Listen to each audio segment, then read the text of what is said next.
This is maybe what I find to be the most interesting quote of the day. It's an interesting thing that got disseminated today. Found it very early this morning. Nick Foles talking about the two Super Bowl winning teams in the history of the Philadelphia Eagles. Of course, you had the team that won Super Bowl 52, the team that won Super Bowl 59. And Foles, of course, led the Eagles to this improbable Super Bowl. I mean, hell, it's right over here. Hello.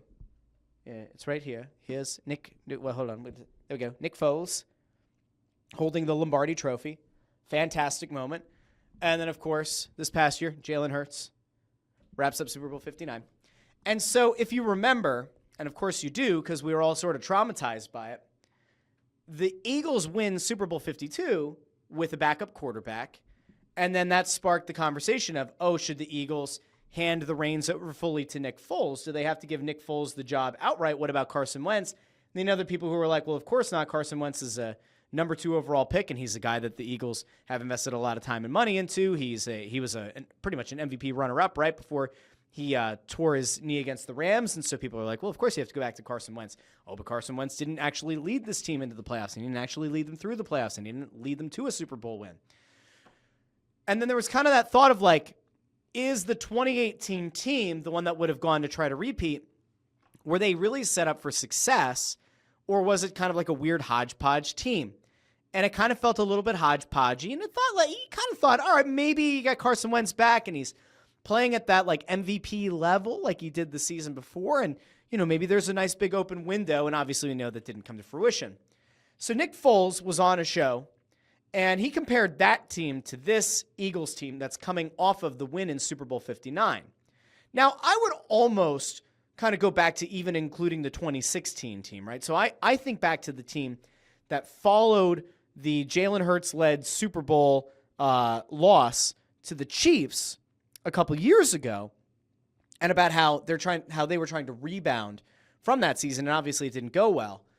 But Foles wants to compare Super Bowl win to Super Bowl win in the season after it. And I think that having the kind of insight that Nick Foles does as a Super Bowl champion, as a guy who led the Eagles to the first ever Super Bowl in the franchise's history, I think it's important to kind of go at him for a little bit of perspective, because Foles kind of gave you a read on how that 2018 season and the start of this 2025 season, how those teams stack up against each other, and then perhaps like what their ultimate ceiling could be. So we're going to go out to Nick Foles.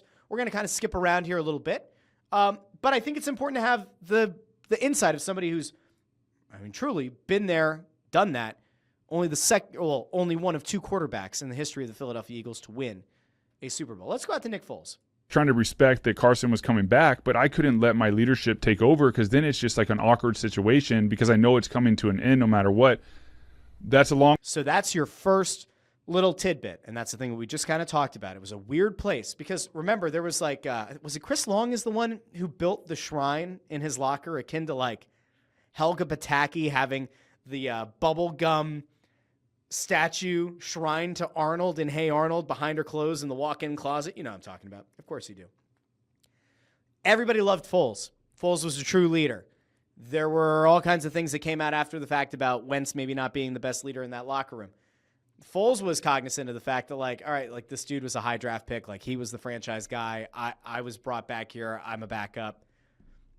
How much can I really impact things going into the attempted follow-up to a Super Bowl run? Let's go back to Foles.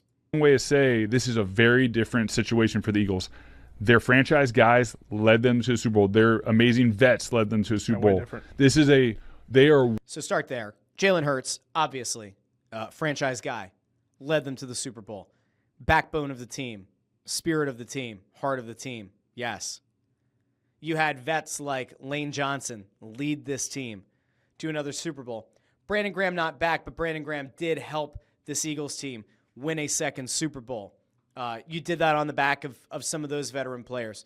And then you have a bunch of young guys on the team that you think are going to be franchise cornerstones. You would expect a Cooper DeJean, right? You would expect a Reed Blankenship to be a long-term piece here. You would think that like a Nakobe Dean, when healthy, will be a big part of this. Zach Bond was a guy that they brought in kind of off the scrap heap, turned into an all-pro. He's now been re-signed to significant money. They expect him to be critical. Jalen Carter, Jordan Davis, you would expect those guys to have massive seasons as well and be cornerstones of the franchise going forward. You have Saquon Barkley, who was arguably the best free agent signing in the history of Philadelphia sports.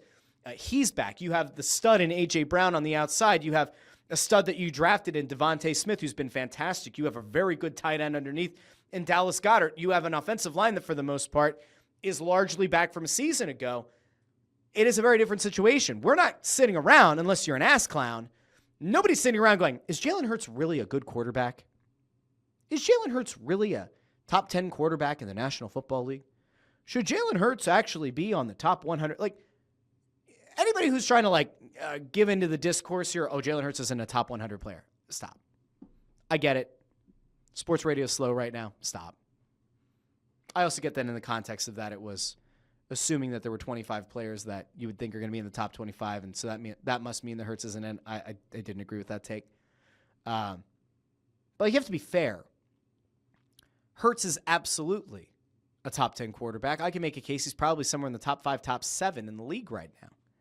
Because you can't judge against him just because the offense has a lot of weapons and has a very good offensive line. You can't hold that against the player. He doesn't control that.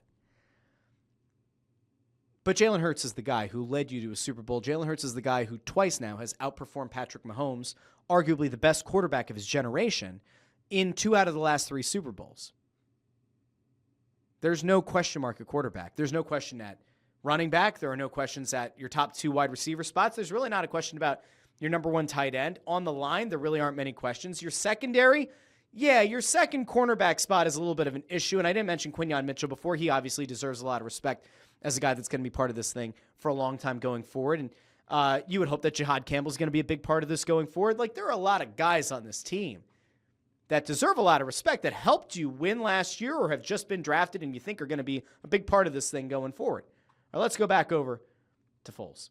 Way more dangerous than we were in 18. 18, the next season after Super Bowl, we were still a great team. We still had a chance to even make it to the NFC Championship. We figured it out at the end. But at the end of the day, we were confused. That we struggled through that season because there was so much confusion of what is this team because of how the year went prior. And the confusion is the thing that kills you. I think that the confusion around that team, whose team is it really, all that kind of stuff, that's the kind of thing that doomed that follow-up team, that team that was trying to repeat. And as soon as there's a question about who the real leaders are on the team, who are the guys that you're really trying to lean on, when there are questions about that, it's going to create some discord. It could create a little bit of internal chaos with the team. I think that's what we probably saw in the team that followed up the Super Bowl 52 win. And now you have Foles from the inside of the locker room saying as much. The Eagles don't have that. The Eagles, everyone's back. These guys are the ones who won the Super Bowl. Boom. They are so dangerous, but they're also hungry. Yeah. I love the fact that Jalen Hurts is saying what he is, and he's backing it up. I'm a big action guy. I like confident speak, but Jalen backs it up. Yeah, he does. And that's correct. He's not a man of many words, which is great. And when he says something, this is a really important thing that Foles is about to get into, about being a leader. You can lead by results. You can lead by example and not have to be the loudest guy in the locker room. Like, there are teams that need vocal leaders, and you would have to assume that the Super Bowl 59 winning Philadelphia Eagles, that team had plenty of vocal leaders. We all kind of look at Brandon Graham, right? But there are a lot of vocal leaders on that team. Hurts didn't necessarily have to be that guy. And sometimes when you are not one of the outspoken guys, when you do speak up, it carries a lot of weight. Well, let's get into it, because Foles is about to give you a little bit of insight there as well. It reminds me, he speaks more than Darren Sproles. But Darren, who I was talking with the other day, Darren's one of my favorite teams of all time. Did he speak a lot? No, but his actions were the best I'd ever seen, the way he approached himself. But if he did speak, everyone shut up. Yeah. And that's the thing. Sometimes if you are someone who just is spouting off nonstop in the locker room, eventually it kind of falls on deaf ears. In the case of a Sproles, in the case obviously of a Hurts, very different. When they speak up, it's time for everybody in the locker room to listen. Because they knew that he didn't speak often, but when he did, it mattered, and it came from the heart. That's why I like him. They're a very dangerous team, very different than we were. That was a little bit of insight that people... So, that's the difference, and that's from somebody who won a Super Bowl, won the first Super Bowl in the history of this team. And, that to me carries a lot of weight. It really does. So, I thought it was kind of cool. There was actually another clip that was going around All right, found it. So this was from the Eagles put this out, and it was a little bit of coaching that Jalen Hurts did on the sideline with Will Shipley. And I want you to see who overheard it and absolutely loved it. None other than somebody that we are a huge fan of at this show, always have been a huge fan of. And I think we're like kind of at the forefront. Like, this goes back to the early Crossing broadcast days. But a guy that I've been very high on for a long time, even before he had his full breakout, Jordan Mailata. I want to throw out to this because this is, again, somehow on this Friday, we've turned this into like the heartwarming show. But I want you to see Hurts, again, not the loudest, not the most vocal, but a guy who's actively trying to coach up some of his teammates. Hey, Willie, that's a great route, great catch. So he's talking to Shipley, talking about his route. Remember not to kind of do what you did in the offseason. Yeah. Get your width. I was too tight. Yeah, you were tight. Okay. And now watch what Mailata says. I love that. You coaching. I love that. Good job, guys. You got Mailata there, kind of giving Jalen Hurts the kudos for coaching up his teammate. Saying, I love when you coach. Love when you coach him up. It's a good thing, man. Like, you just think about the dynamics of a locker room. You think about, like, the way that you kind of hold each other accountable. It's really cool. I think it's great.